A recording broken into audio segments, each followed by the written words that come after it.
Cinema serial താരം Srividya മുല്ലശ്ശേരിക്കെതിരെ arrest warrant report. വ്യാജ training app promote ചെയ്തതിനാലാണ് case. 4 വർഷം മുമ്പ് നടി സ്വന്തം സോഷ്യൽ മീഡിയ പേജിൽ പോസ്റ്റ് ചെയ്ത വീഡിയോയാണ് കേസിന് ആധാരം. നടിയുടെ വീഡിയോ കണ്ട് ട്രേഡിംഗ് ആപ്പ് പണം നിക്ഷേപിച്ച യുവാവിന് 1 ലക്ഷത്തിന് മുകളിൽ പണം നഷ്ടപ്പെട്ടു.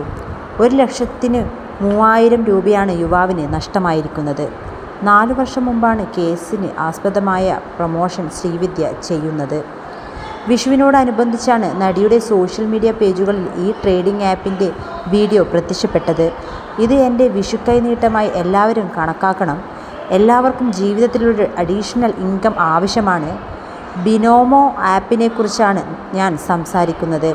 2 മില്യണിൽ അധികം സക്സസ്ഫുൾ ട്രേഡേഴ്സ് ഇന്ത്യയിലുള്ള ആപ്പാണ് ബിനോമോ. അതുമാത്രമല്ല, മോസ്റ്റ് ട്രസ്റ്റഡ് ട്രേഡിംഗ് ആപ്പ് കൂടിയാണ് ഇത് എന്ന് ശ്രീവിദ്യ പറഞ്ഞിരുന്നു. ഈ ആപ്പുമായി ബന്ധപ്പെട്ട് നിരവധി വീഡിയോകൾ ശ്രീവിദ്യ ചെയ്തിട്ടുണ്ട്. ഇത് കണ്ടിട്ടാണ് ഒരു യുവാവ് ട്രേഡിംഗ് ആപ്പിൽ പണം നിക്ഷേപിച്ചതും.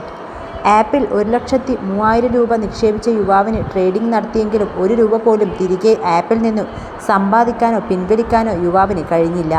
പണം നഷ്ടപ്പെടുന്നുവെന്ന് മനസ്സിലാക്കിയ യുവാവ് കോടതിയിൽ കേസ് രജിസ്റ്റർ ചെയ്തു. പിന്നീട് വാദം നടക്കുകയും പരാതിക്കാരനായ യുവാവ് അനുകൂലമായി കേസിൽ വിധി വരികയും ചെയ്തു.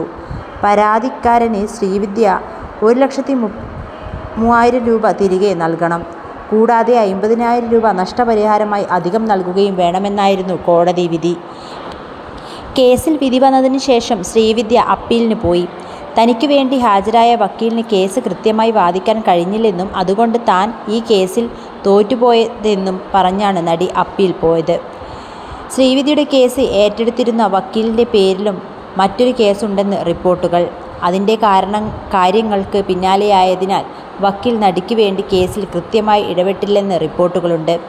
മാർച്ചിനുള്ളിൽ പരാതിക്കാരന് അർഹപ്പെട്ട തുക ശ്രീവിദ്യ നൽകണമെന്നാണ് കോടതി വിധിയെങ്കിലും ശ്രീവിദ്യ അനുസരിക്കാൻ തയ്യാറായില്ല. കോടതി വിധി വന്നിട്ട് 4 മാസത്തിൽ ഏറെയായി. അതിനാൽ തന്നെ 4 തവണ അറസ്റ്റ് വാറണ്ടും വന്നു. പക്ഷേ പോലീസ് താരത്തെ അറസ്റ്റ് ചെയ്തതുമില്ല. വിദേശത്ത് ഭർത്താവിനൊപ്പം അവധി ആഘോഷിക്കുകയാണിപ്പോൾ ശ്രീവിദ്യ.